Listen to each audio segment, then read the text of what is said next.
성삼위 하나님께서 임재하시는 이 시간, 다 같이 신령과 진정으로 10월 월삭 기도회를 하나님께 올려드리겠습니다. 다 함께 찬송가 430장 찬양하겠습니다.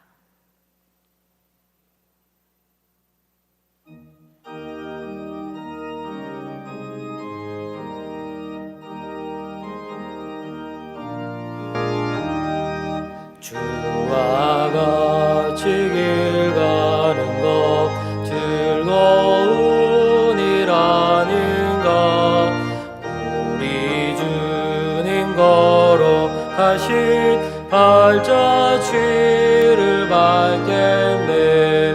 한 걸음 한 걸음 주 예수와 함께 날마다 우리 걸어가리. 어린아이 같은 우리 미련하고 약하나 주의 손에 이끌리어 생명길로 가겠네. 한 걸음 한 걸음 주 예수와 함께 날마다 우리 걸어가리.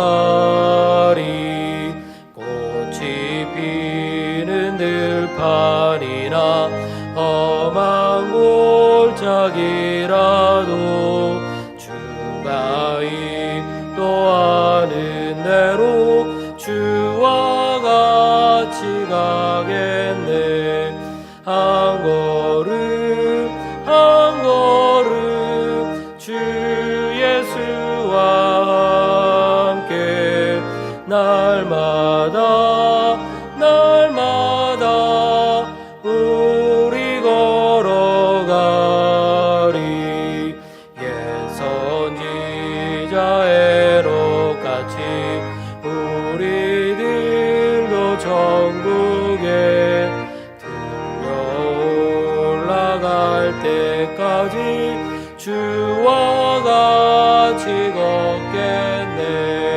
한 걸음 한 걸음 주 예수와 함께 날마다 우리 걸어가리.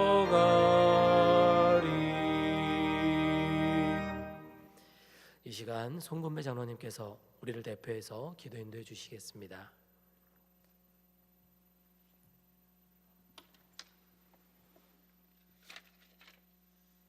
우리의 기쁨이시고 소망 되시는 사랑의 아버지 하나님, 9월 한 달과 4박 5일 동안의 추석 명절 동안도 주님의 은혜 가운데 잘 지내게 하시고, 이 시간 10월을 맞이하는 월삭 새벽 기도회로 주님 앞에 인도하여 주심을 감사드립니다. 지난 여름은 무더위와 장마 그리고 태풍으로 인하여 우리의 삶은 더욱더 움츠러지고 위축되어져 왔습니다. 사그러질 줄 모르는 코로나19로 인하여 우리의 예배 또한 정부의 행정명령에 의해 반쪽으로 올려지는 초유의 사태를 겪어보았습니다. 정말 한 번도 겪어보지 못했던 이와 같은 시련 앞에서 먼저 저희의 부족함을 헤아려 봅니다. 하나님께 다짐했던 여러 가지 약속들을 지키지 못했습니다. 다른 사람을 용서하기보다 오히려 시기하고 질투하였습니다. 무엇보다 먼저 한없이 겸손하라 하셨지만 저희는 오히려 사람들과 하나님 앞에서 교만하였습니다. 말씀에 순종하기보다 불순종이 더 많았음을 고백합니다. 아버지께서는 끊임없이 사랑과 은혜를 주심에도 불구하고 이를 부인하고 세상과 타협하며 살아온 저희들이 여기에 이 시간 주님의 음성을 듣고 주님과 만나는 귀한 시간 되게 하옵소서. 또한 이 월삭 새벽 기도회를 통해 10월 한 달은 주의 말씀에 더욱 귀를 기울이고 순종하게 살게 하시고 말씀 묵상을 통해 날마다 새롭게 되며 기쁨과 감사로 살아가게 하옵소서. 각자의 가정에서는 부부가 더욱 사랑하고 자녀가 부모를 공경하며 온 식구가 주님을 섬기는 일에 전력을 다함으로써 우리 제1의 가족들의 모든 가정마다 화평케 하여 주옵소서. 이 교회 위에도 코로나 사태를 이기고 극복할 수 있는 새 힘과 성령의 능력, 말씀의 능력을 부어주셔서 하나님의 뜻을 구하는 교회, 언제나 하나님께 우선순위를 두는 교회, 이 땅 가운데 하나님의 나라를 이루어가는 교회 되게 하옵소서. 2020년 올 한 해 동안도 이 나라 이 땅에는 여러 가지 정치 이념적인 문제, 사회 경제적인 어려움, 남북 문제를 포함한 주변 국가들과의 외교적인 문제들로 인하여 우려와 걱정이 많은 해였습니다. 우리 국민이 북한군의 총에 맞아 죽고 시신마저 버려졌으나 아무런 보호도 받지 못하며 인권이라는 미명 아래 창조 질서를 어지럽히는 동성애 같은 혼잡한 사례들을 합법화하려는 악한 세력들로부터 이 나라와 이 민족을 붙들어 주셔서 하나님의 공의와 정의가 바로 서고 민족의 통일과 번영이 이루어지게 역사하여 주옵소서. 우리 제1의 성도들이 먼저 하나님 앞에 겸손히 무릎 꿇고 기도하며 하나님의 도우심을 간절히 소망할 때 전능하신 하나님께서 강한 팔로 이 나라와 이 민족을 지켜주실 것을 믿습니다. 박창훈 담임 목사님 말씀 전하실 때 우리 모든 성도들은 느헤미야 선지자 같은 하나님의 용사가 되어 무너진 신앙의 성벽을 쌓고 기도의 성취와 부흥의 찬양으로 이어가는 놀라운 역사가 함께 하시기를 간절히 바라오며 예수님 이름 받들어 기도드립니다. 아멘.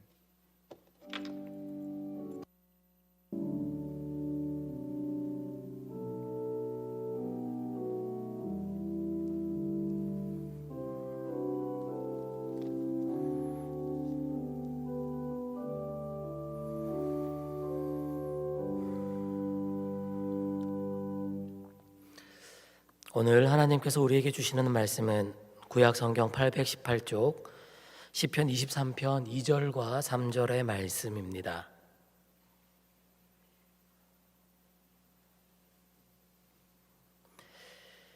우리 하나님의 말씀을 다 같이 합독하여 읽도록 하겠습니다. 그가 나를 푸른 풀밭에 누이시며 쉴만한 물가로 인도하시는도다. 내 영혼을 소생시키시고 자기 이름을 위하여 의의 길로 인도하시는 도다. 아멘. 이 시간 박창훈 담임 목사님 나오셔서 회복이라는 제목으로 말씀 전하실 때 큰 은혜의 시간 되시기 바랍니다.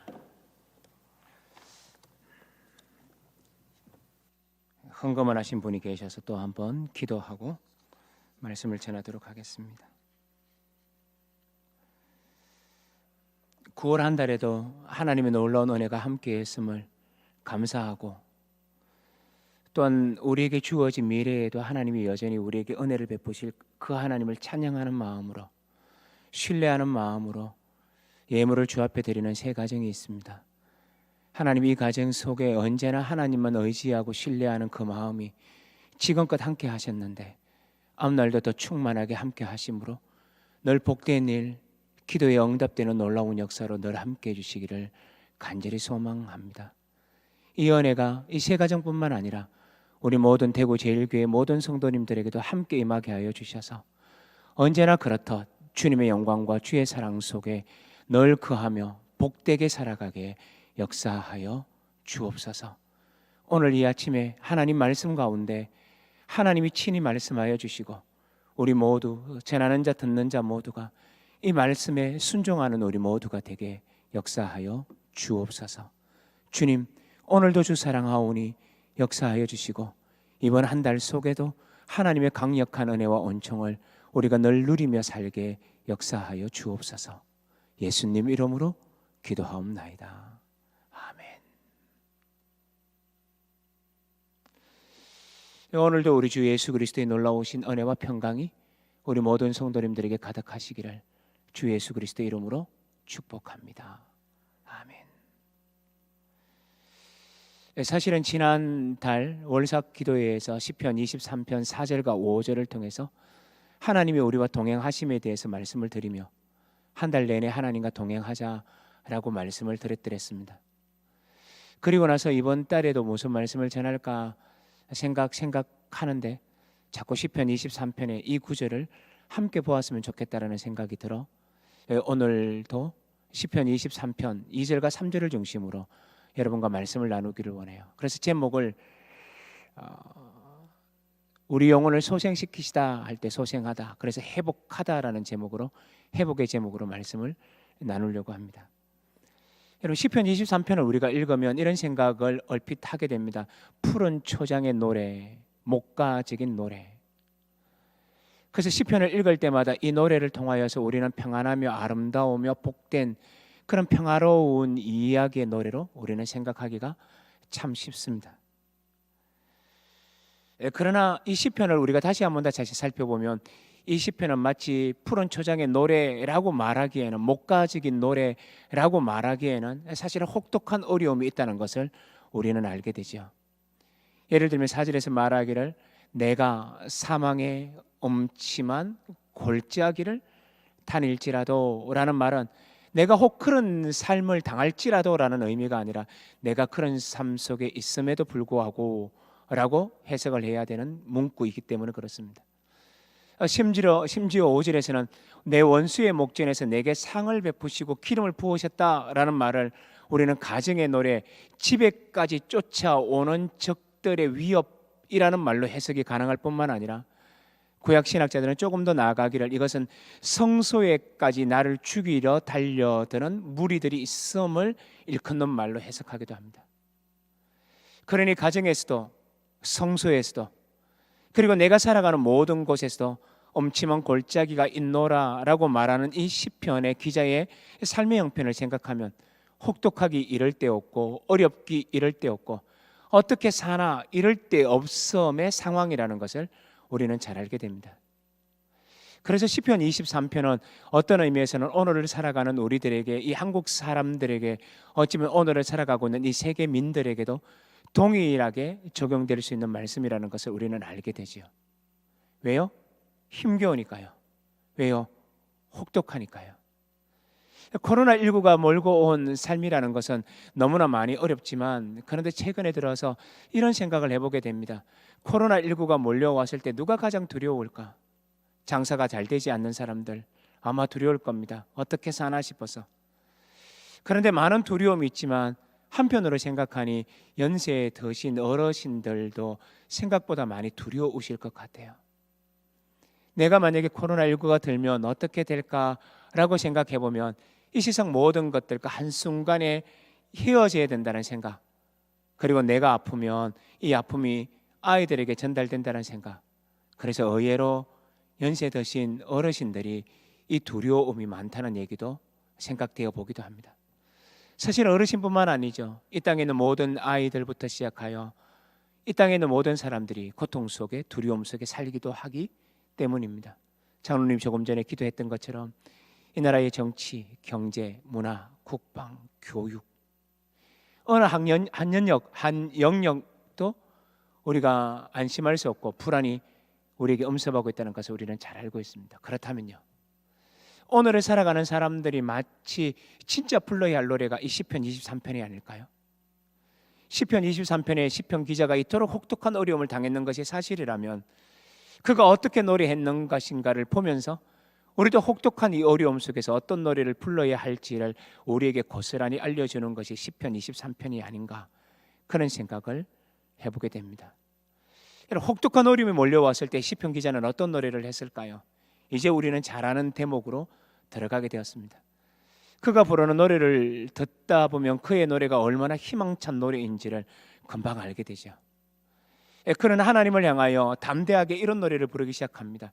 혹독한 환난이 왔음에도 불구하고, 숨 쉴 수 없는 고통이 왔음에도 불구하고 그는 아주 기쁜 노래를 부르기 시작하죠. 그 노래가 뭡니까?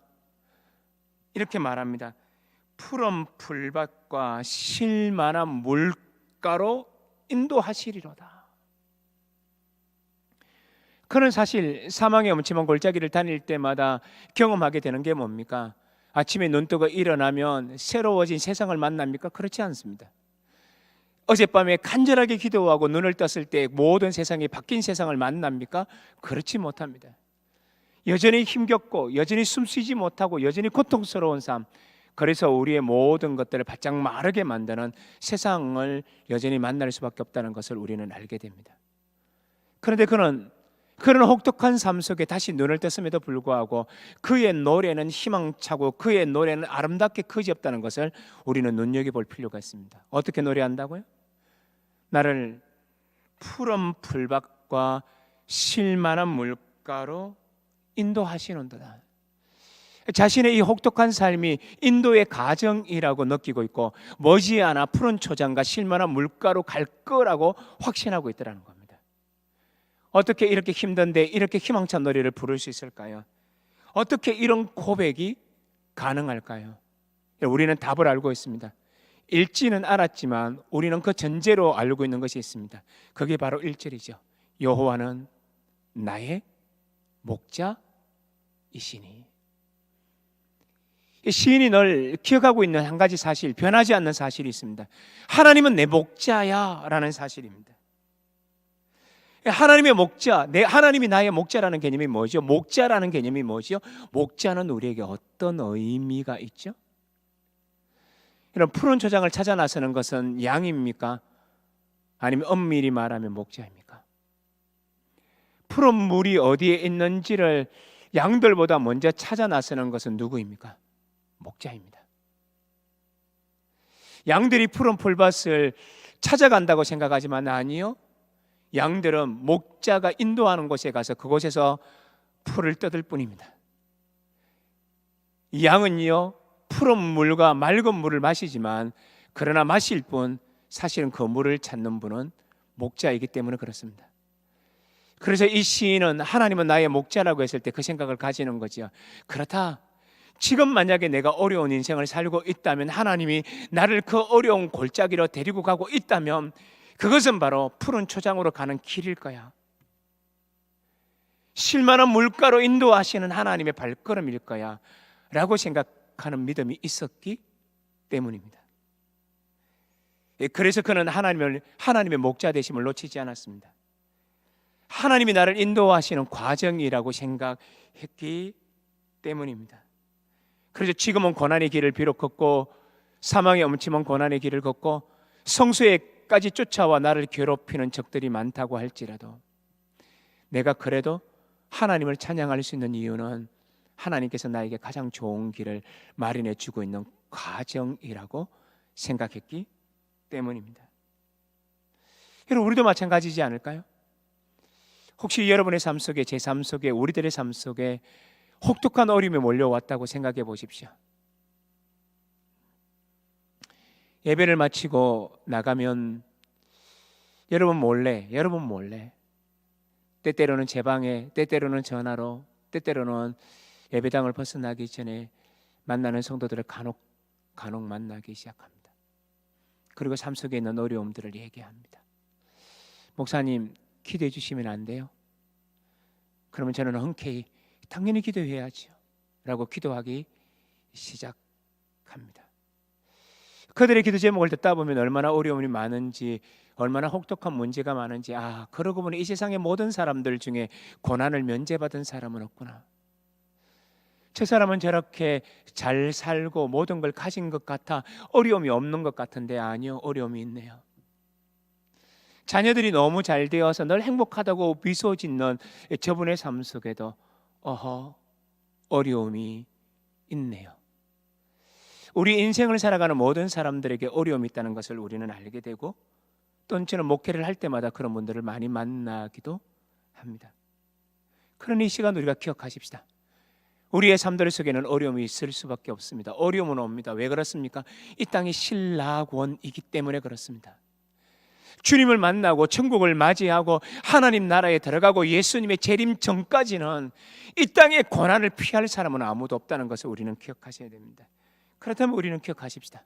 뭘 기억할까요? 하나님은 나의 목자시니. 지금은 어려운 길을 걸어도 하나님이 그 아름다운 밭으로, 그 아름다운 물가로 인도하는 가정일 것이니 나는 목자를 온전히 신뢰하고 따라가기만 하자꾸나. 그래서 하나님을 경외하고 하나님을 사랑하며 우리는 달려가는 겁니다. 그렇다면요, 하나님이 결국에는 인도하실 거예요. 어디로요? 푸른 초장이요, 쉴만한 물가요. 바로 그 길로 하나님이 우리를 인도하실 겁니다. 여기까지 말씀을 묵상하면 제 머릿속에는 언제나 떠오르는 또 한 구절이 있습니다. 그것은 시편 31편 19절에 나오는 말씀입니다. 거기는 이렇게 기록되어 있어요. 주를 두려워하는 자를 위하여, 주님을 경외하는 자를 위하여. 31편 19절에 그렇게 나와요.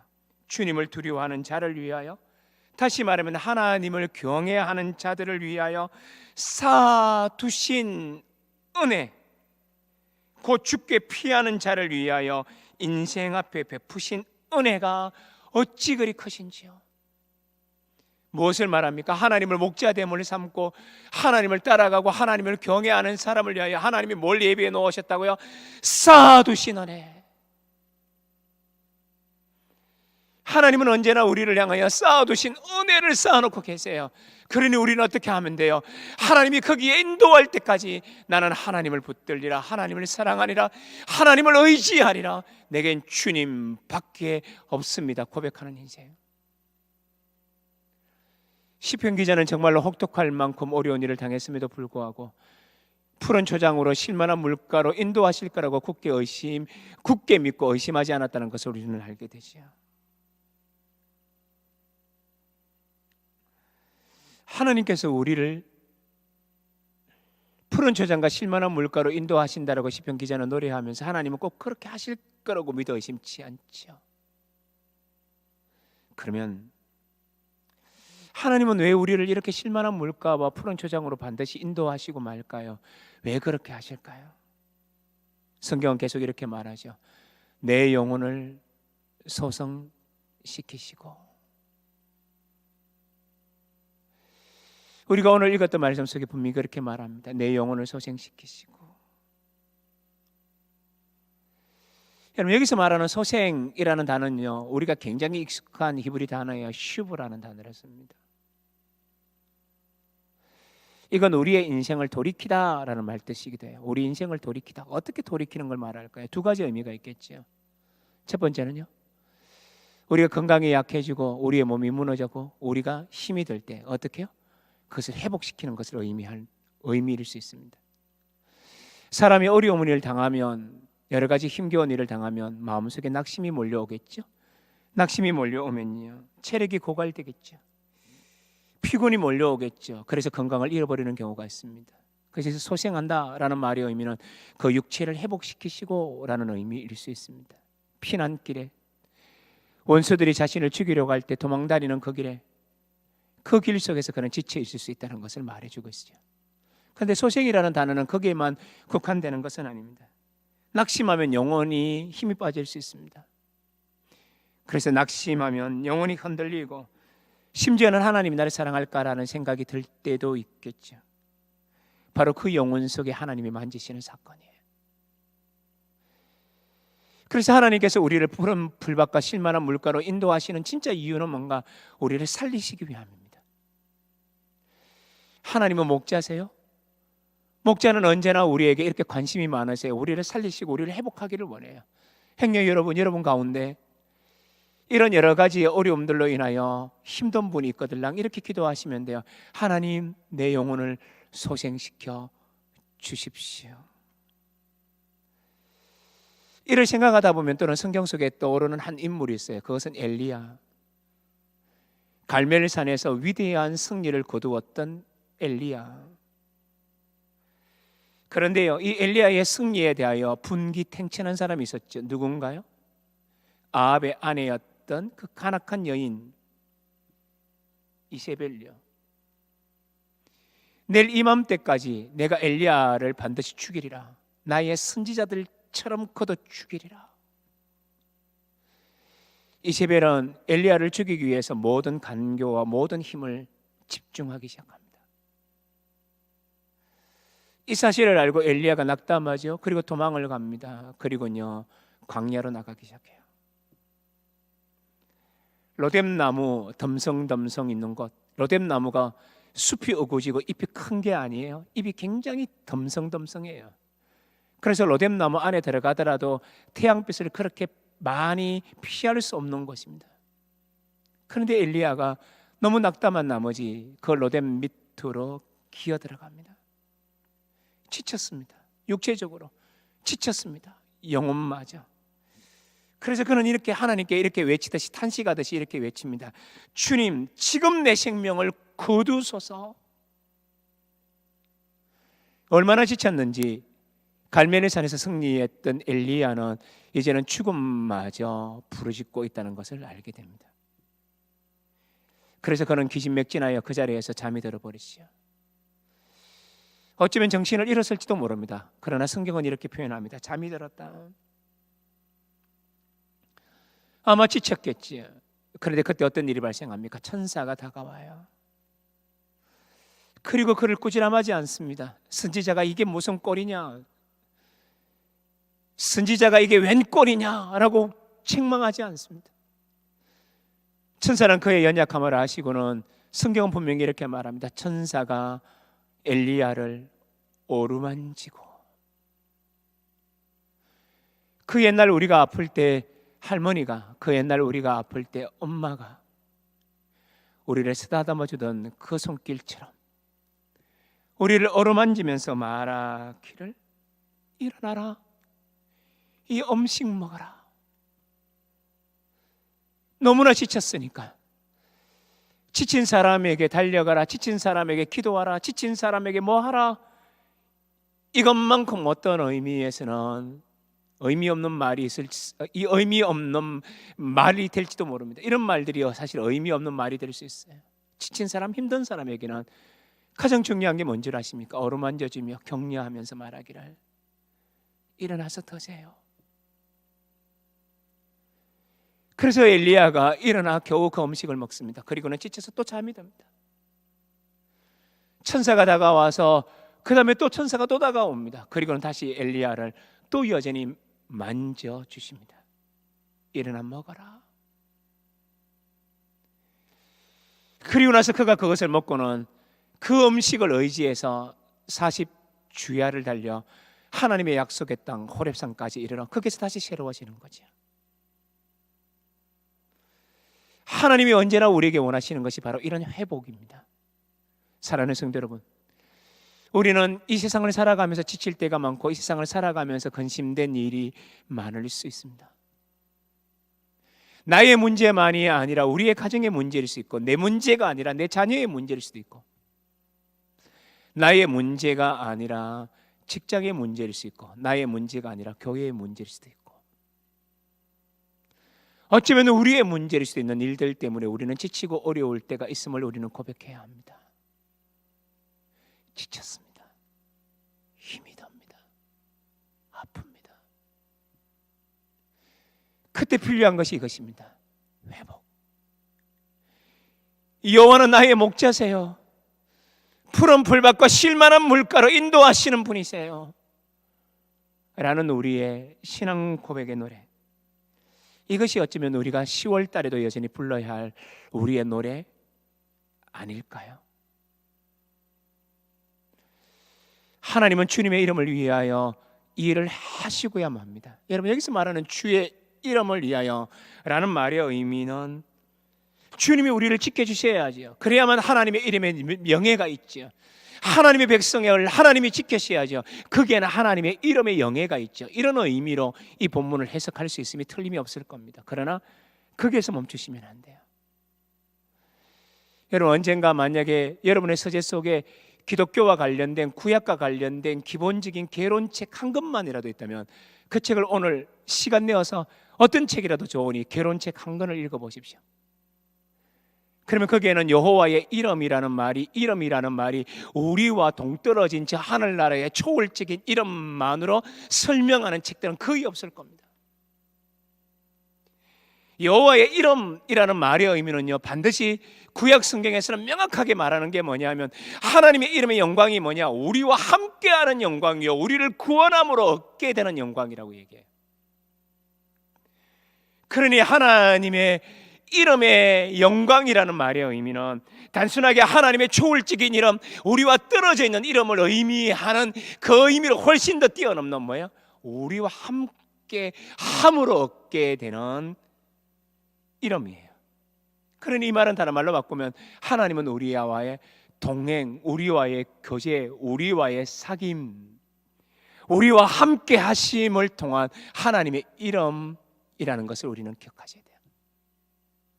그러므로 회복이라는 말은 다른 말로 바꾸면 우리와 함께 하심으로 이루어지는 회복이에요. 이게 하나님의 이름에 위하여라는 말 뜻이기도 합니다. 그래서 우리를 이렇게 해서 어떻게 하시겠다고요? 의의 길을 걷게 하시겠다고요. 우리를 빛과 소금의 길로 걷게 하시겠다고요. 이야, 너의 참된 인생은 주저하고 어려워하고 낭망하고 힘겨워하는 것이 네 원래 인생이 아니란다.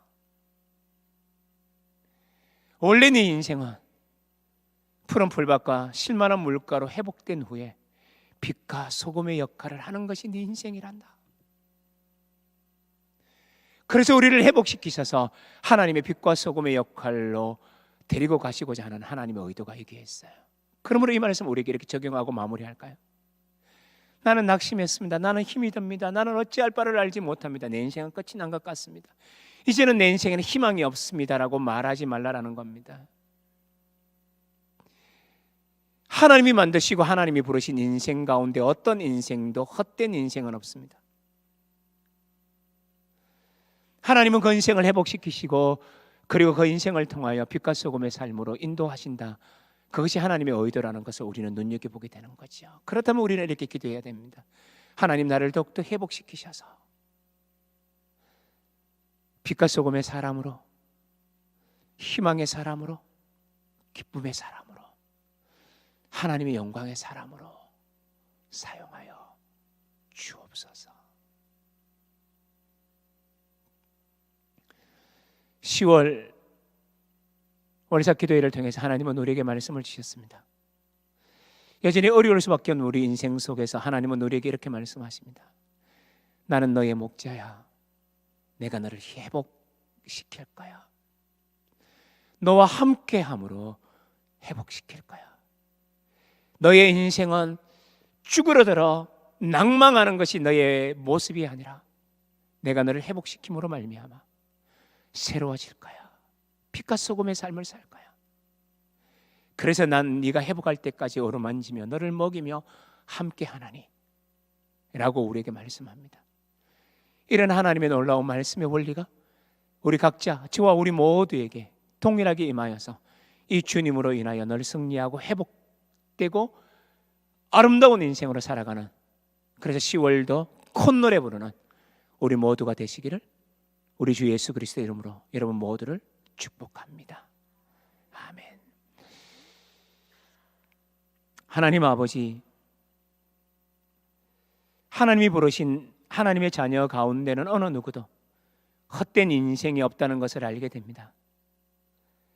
하나님은 우리를 회복시키시고 우리를 의의 길로 걷게 하셔서 낭망하고 힘든 모습이 우리의 원래 모습이 아니라 담대하며 하나님의 빛과 소금의 삶을 살아가는 것이 우리의 삶이라는 것을 일깨워 주시고 지친 자, 힘든 자, 아픈 자, 낭망한 자 주님이 어루만지시고 회복시키셔서 하나님의 푸른 초장으로 실만한 물가로 인도하셔서 우리를 아름답게 만드심을 우리가 보게 되었사오니 주님의 손길 안에 우리가 회복되게 역사하여 주옵소서.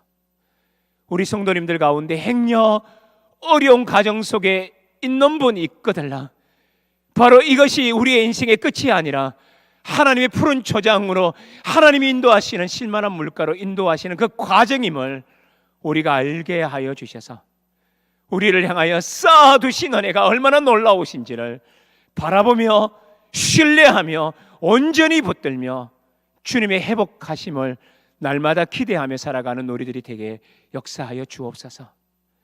10월 달도 주님만 붙듭니다. 주님만 의지합니다. 주님만 사랑하오니 주님 우리와 늘 함께하여 주시는 그 은총으로 우리를 늘 새롭게 하여 주옵소서. 예수 그리스도의 놀라우신 은혜와 하나님 아버지의 그 지극하신 사랑과 성령님의 교통 감화 역사하심이 하나님 나를 향하여 쌓아두신 은혜가 있음을 믿습니다. 하나님 나를 회복시켜 주심을 믿습니다. 하나님 나와 함께 하셔서 빛과 소금의 역할을 또 잘할 수 있도록 만들어 주실 줄도 믿습니다. 마음에 확신하며 주님을 붙잡으며 달려가기를 소망하는 우리 모든 성도님들의 삶 속에, 기도 속에, 가정 속에, 자녀 속에, 일터 속에, 우리 교회와 한국 교회 속에, 세계 선교 현장 속에 이 땅에 고통당하는 모든 이들 위에 영원히 함께 계시기를 간절히 축원하옵나이다. 아멘.